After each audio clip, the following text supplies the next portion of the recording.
Hi, it's Len Johnson from LJE Products, and I'm excited. You guys have been asking for it.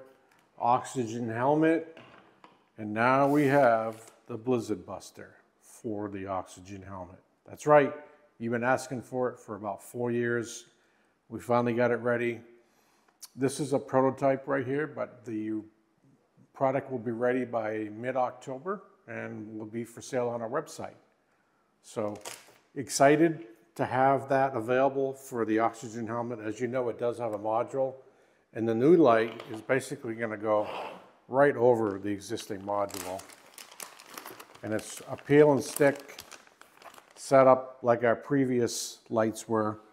You simply put that on and you peel and stick and place this right over the existing module. And now you've got a color selectable. There's a little switch on the side that you press, and it does 12 colors.